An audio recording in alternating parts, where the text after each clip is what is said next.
The soul is one of the most mysterious and controversial concepts in the history of human thought. Since ancient times, people have tried to understand what the soul is, where it comes from, where it goes after the death of the body, and how it is connected with the surrounding world.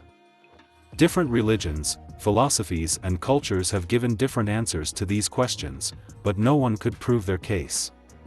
Today we live in an era of scientific progress and technological innovation. We can study the world at the level of atoms and molecules, stars and galaxies, genes and cells.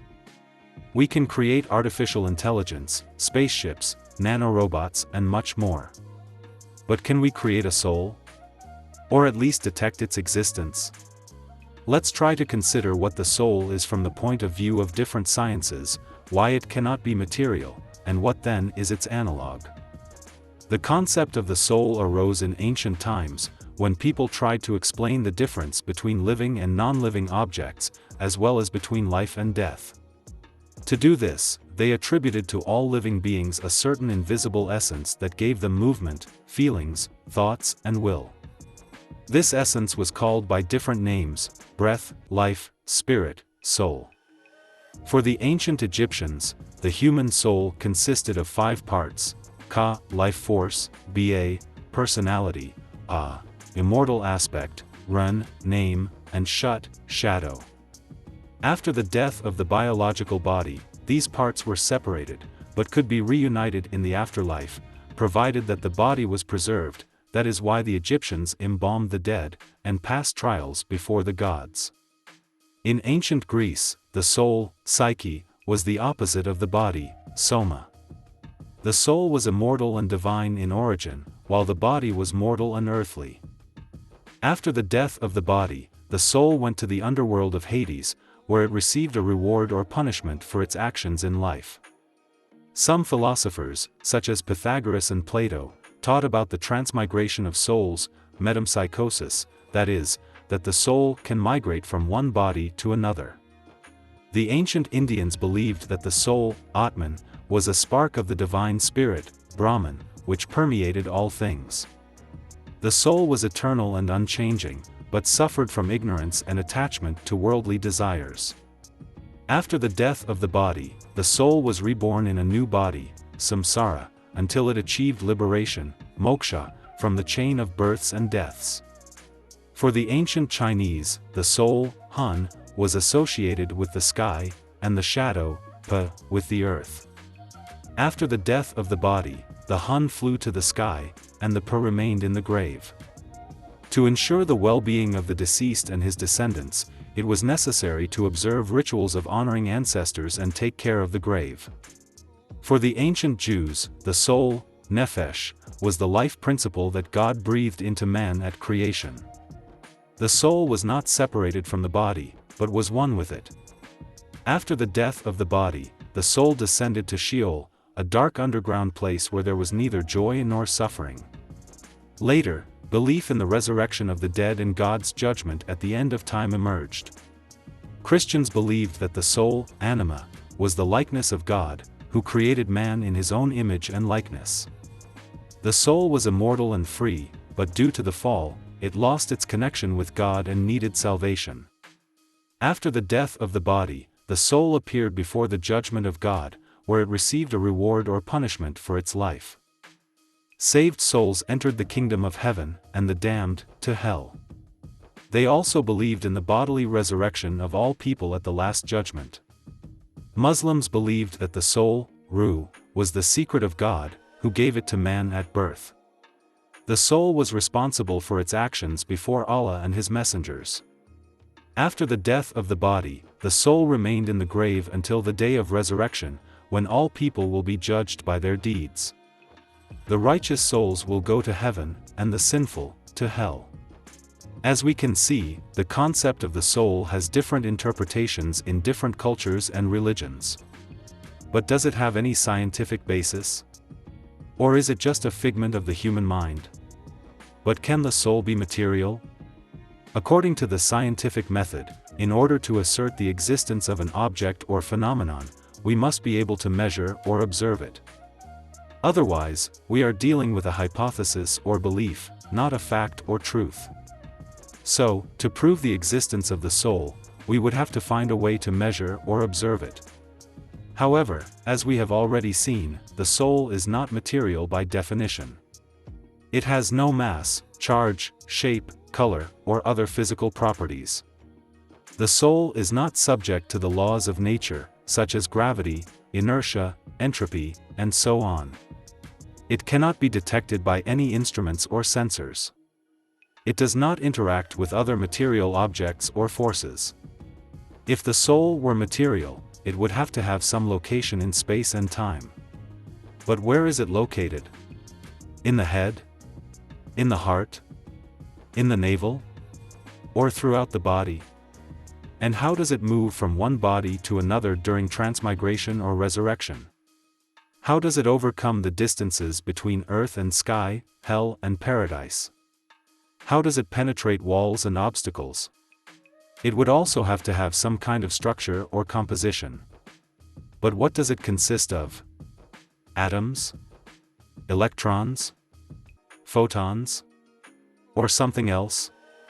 And how is it arranged inside? Does it have organs, cells, molecules? Or is it homogeneous and indivisible? If the soul were material, it would have to have some kind of function or purpose. But why is it needed? What does it do? How does it affect our behavior, thinking, emotions? How is it connected to our personality, character, talents? How does it reflect our destiny, karma, God's will? As we can see, attempts to attribute some material characteristics to the soul lead to endless questions and paradoxes. The soul cannot be material, because this contradicts its essence and meaning. The soul is something else that goes beyond our understanding and experience. But if the soul does not exist in the sense in which everyone thinks of it, then what is there in reality? Is there something that can be considered an analogue of the soul in a scientific sense? Is there something that explains our existence and connection with the world? To answer these questions, we need to turn to the most fundamental and mysterious science, quantum physics. Quantum physics studies the behavior of the smallest particles of matter, quanta. A quantum is the smallest portion of any physical quantity.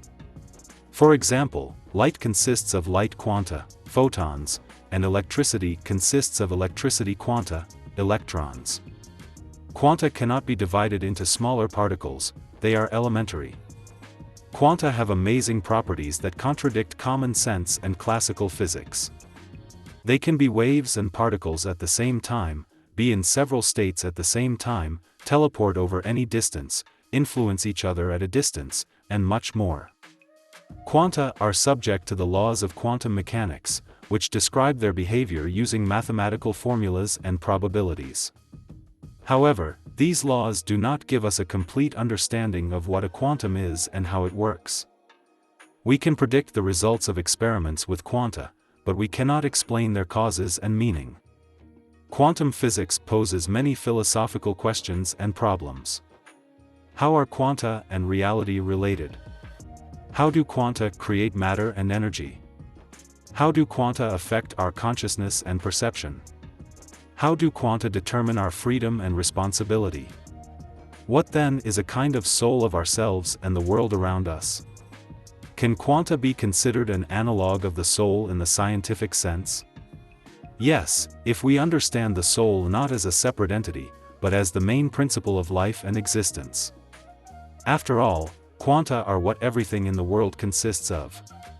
They are the building blocks of matter and energy that make up atoms, molecules, cells, organisms, planets, stars, and galaxies. And also the source of movement and change that create diversity and evolution of all things, information carriers, and connections that ensure exchange and interaction between all parts of the world. Quanta are what determines our reality. They determine how the world will look at any given moment.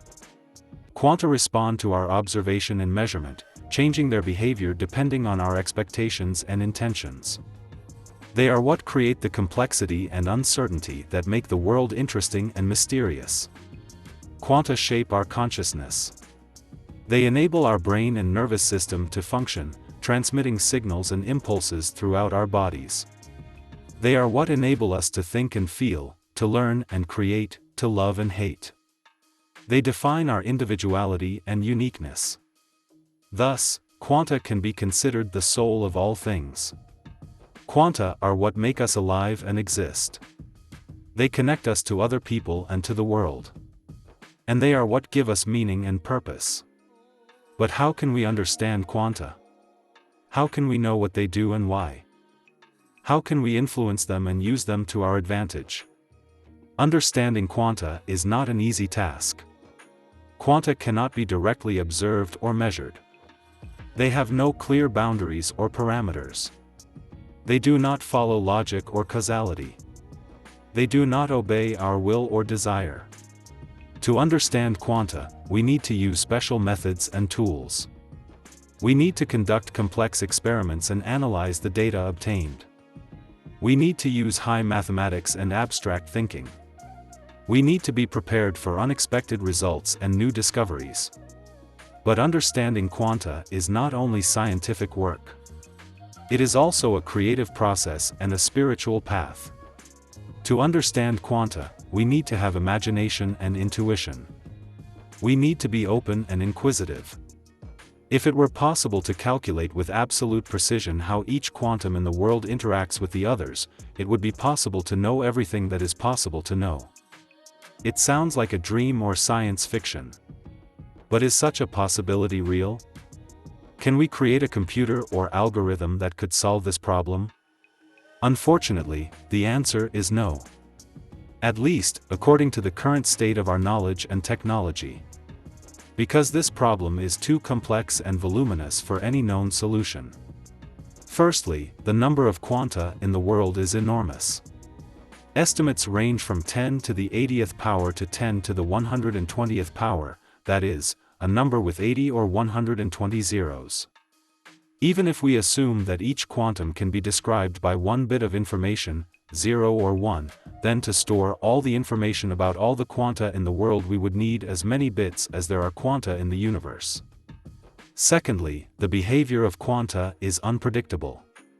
It depends on random factors and probabilities, changes depending on observation and measurement. It is also subject to quantum fluctuations and effects, and does not obey simple laws or formulas. Thirdly, the interaction of quanta is complex and nonlinear. It occurs at different levels and scales. At the same time, it takes into account all possible paths and outcomes, creates complex structures and phenomena, generates new properties and qualities. Thus, it is an impossible task to calculate with absolute precision how each quantum in the world interacts with the others. But this does not mean that we cannot learn anything about our world. This means that we must be modest and patient in our quest for knowledge. This means that we must be prepared for the fact that the world is full of secrets and wonders that we can only partially and approximately understand. Difficult? But if we want to understand the essence of not only our world, but the entire universe, we must try to understand it at least superficially. The Supreme Mind is supreme because humanity cannot yet comprehend its essence.